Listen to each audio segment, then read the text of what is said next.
itong gastos ng gastos para sa branding, paulit-ulit, hindi naman yata tama rin. Kasi napakaraming nangangailangan ng tulong sa ating bansa, mula sa magsasaka, sa mahihirap, sa urban poor, hanggang sa senior citizen. Bakit natin pinag-aaksayahan ng panahon ito, samantalang hindi pa nasasaayos ang intermodal transport sa ating mga isla at hindi rin ume-epekto to, pabagsak ng pabagsak. Kaya para sa akin, hindi ito magandang investment.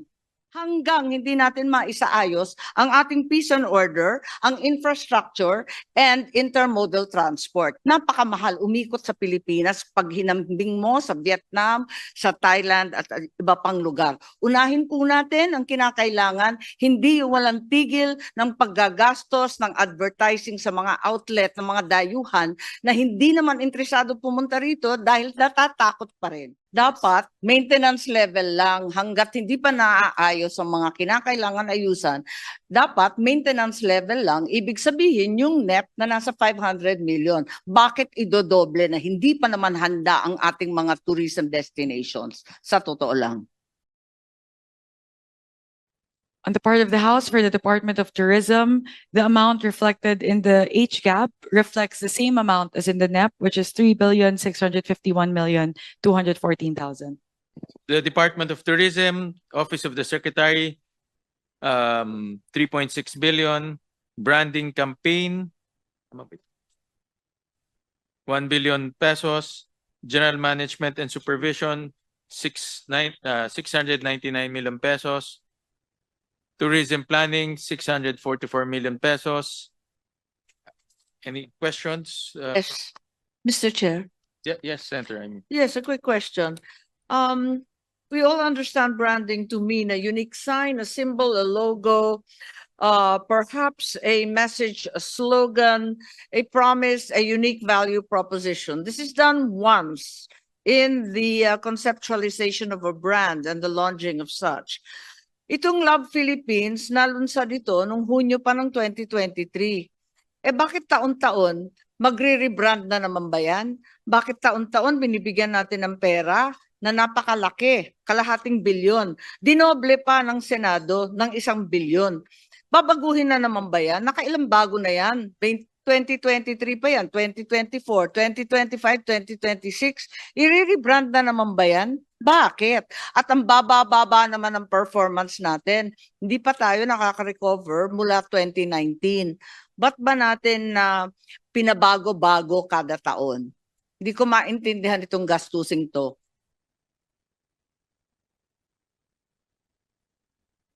I'll answer our colleague. The chair and I were there in our meeting, and we always said that it's not just the Department of Tourism that must promote tourism. It must be a whole of government approach, meaning security, facilities, when you land in the airport, so it's Yes. etc. Yes, given, but the exercise of branding is a very specific I'm getting there. promotional and Yes. advertising Yes. effort. Thank you. And it Let me need not be finish. repeated year Yes. on year. Okay. There was an allocation in the House. I think that's 500 M. Yes. And that was in the NEP, and the House allowed it.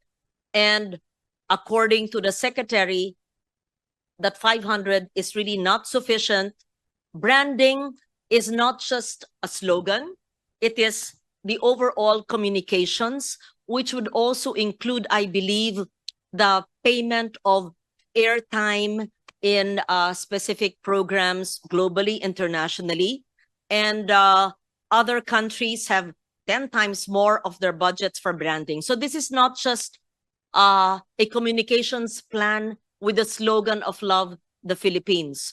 It would also mean write-ups, articles, social media, and shows internationally. Yes, and roadshows, promotions. So as a great believer in marketing and communications, the chair and I felt it was important to support the Department of Tourism. For after all, their contribution to GDP is a big amount. I think more than 10% GDP. Especially now that we are challenged in terms of our image abroad, in terms of scandals that have rocked government, and we really wanted to support the DOT. So that is the basis. I did not, to be fair, I did not do it unilaterally. I consulted the chair, and it was actually a commitment of the chair, which I appreciate. I did not do it as an individual amendment. It was a committee amendment in due consultation with the chair. Thank you. Yes, pinagtatakahan ko lamang dahil nakita natin na talagang bumabagsak ang turismo, may decrease ng 2.16%. So hindi ito mahahabol tulad ng sinabi ninyo dahil sa branding lamang. Hindi advertising ang problema, sang-ayon po ako sa inyo at ang kinakailangan gawin ay isaayos ang intermodal transport, gawing mas mura ang pagbabiyahe at paglalakbay at higit sa lahat yung peace and order and corruption scandals hindi nakakatulong sa Pilipinas. Pero itong gastos ng gastos para sa branding, paulit-ulit, hindi naman yata tama rin. Kasi napakaraming nangangailangan ng tulong sa ating bansa, mula sa magsasaka, sa mahihirap, sa urban poor, hanggang sa senior citizen. Bakit natin pinag-aaksayahan ng panahon ito, samantalang hindi pa nasasaayos ang intermodal transport sa ating mga isla at hindi rin ume-epekto to, pabagsak ng pabagsak. Kaya para sa akin, hindi ito magandang investment. I agree, and we take note of the comments of the good senator from Ilocos. I wish you had joined us in the hearing as well, but this is something we supported for DOT, and we approved it in the committee report as well. So I leave it to the body. Thank you. Well, I am a firm believer of tourism. For me, low-hanging fruit ang tourism sa atin. Tama ho kayo, Senator Amy, na naging very challenging ang tourism sa atin, lalong-lalo na nawala yung Chinese market sa atin. So more so, we should explore other markets. We should market our country or even directly the islands to the different areas. So that's why nung nag-hearing ho kami, isa sa mga strategy po ng Department of Tourism is to look for other markets. That's why they needed extra funding to explore other markets and to attract other tourists to compensate for the slowdown in the Chinese market. No? So yan po yung rationale kaya po tayo nagdagdag ng pondo sa kanila. At ang multiplier effect is not only Metro Manila but to the countryside, no? Sa Camiguin, lalong-lalo na may airport na ho sila, nakulang yata ang pondo pero nadagdagan na. Thank you, Mr. Chair. Negros Thank you, Your Occidental, sa Cagayan de Oro, sa Samar, sa Ilocos Sur. Dami nating mga magagandang sites. But we need to market it kasi hindi alam ng mga kababayan ho natin. Hindi alam ng mga turista, hindi rin alam minsan ng mga kababayan natin na kung gaano kagaganda. Palawan is voted one of the best islands in the whole world. So isa yan sa mga dapat ho nating i-market outside of the Philippines. So that's why we deemed it appropriate to just increase their budget by a fraction so that they can improve their reach. Alala ko during our hearing, pinaalala sa amin na 8.9% nga ng GDP ay galing diretso sa tourism, and 13.8% of our total population are directly employed through tourism. Pag indirect pa ay halos 30% ng ating populasyon ay nagatrabaho, apektado sa tourism. Tour guide, driver, cook, tagalinis, ang dami talaga. So this is the low-hanging fruit. We're not a manufacturing giant. Agriculture is suffering due to climate adversity. Tourism is there. Anumang sulok ng kapuluan sa sa northern Palawan, sa Camiguin na isla, sa Bacolod City at sa Slow Food Network, sa Bataan na Montemar, for example, or sa Acuzar area. So Nueva Ecija, magagandang maraming areas. Sa Ilocos region, kay Kong Mihan, Vegan Ivan Yes. Candon. Syempre si Cagayan de Oro at Northern Bukidnon, kila Migs at kila Rufus. Sa Samar, napakagraming dyan mga caves magaganda at mga beach areas. At pati naman sa Valenzuela, maganda. Ano mapupuntahan sa inyo? Yung museo ninyo. maraming salamat. Oo, sa amin sa Antique. So, kailangan kasi how can you visit something that you don't know exists? So, kailangan ng promotion, kailangan ng kaalaman. Yon. And Akin don't lang po. worry, itong 500 million, napakalaking pondo ito. Kaya nga, i-convene natin yung oversight natin para malaman natin saan napunta at ika-quantify natin yung impact nito sa trabaho. Thank you.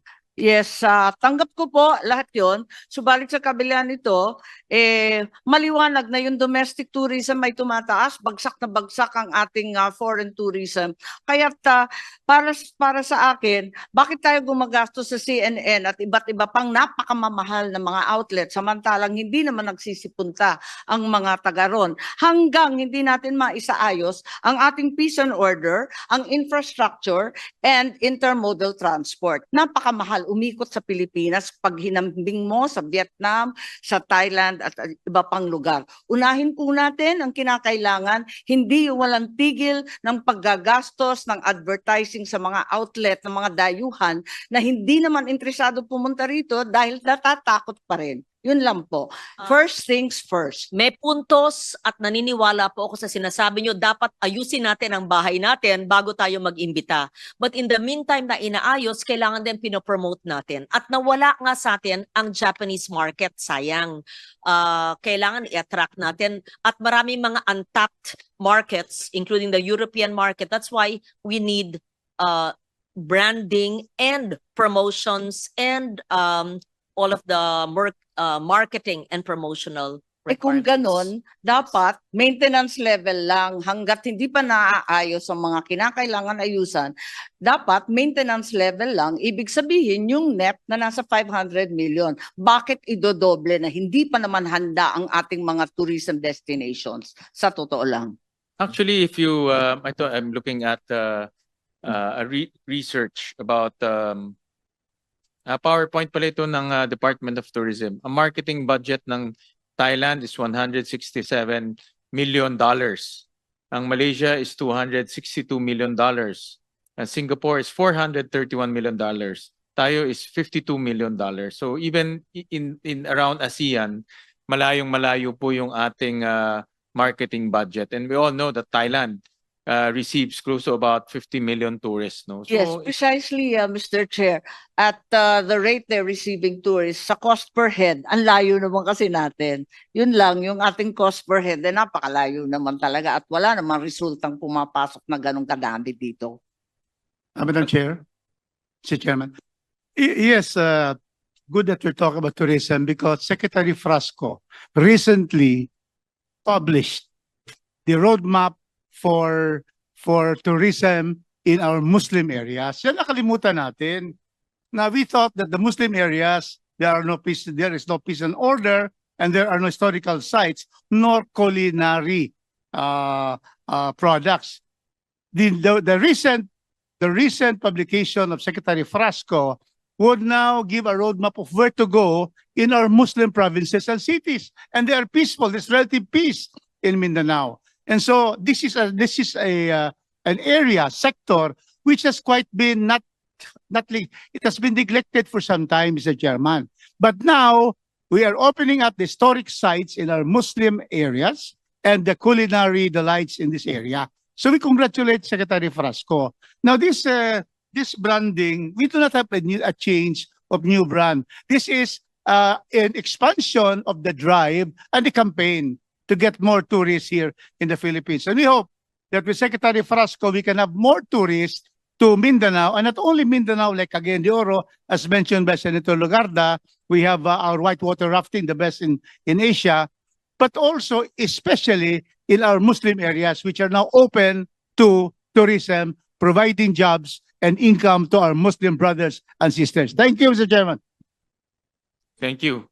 With that, I failed to mention the budgets of the other sub-agencies of Department of Tourism, the Intramuros Administration, 101 million pesos. Under it is Tourism, Marketing and Promotions, 10.7 million pesos. Parks and Development Committee, 316 million pesos.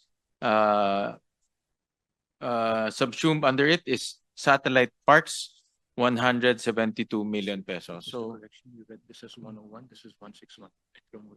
sorry, in Intramuros, It's 101. it's 161, not 101. I think I made a mistake. So, with that, any motion or any Approved. Mr. Move Chairman. to approve. duly seconded? The budget of the Department of Tourism is hereby approved. And I appreciate the comments of Senator Amy Marcos. Those are very valid points. And we will request the standing committee on tourism to come up with a hearing looking at the holistic picture of our tourism industry.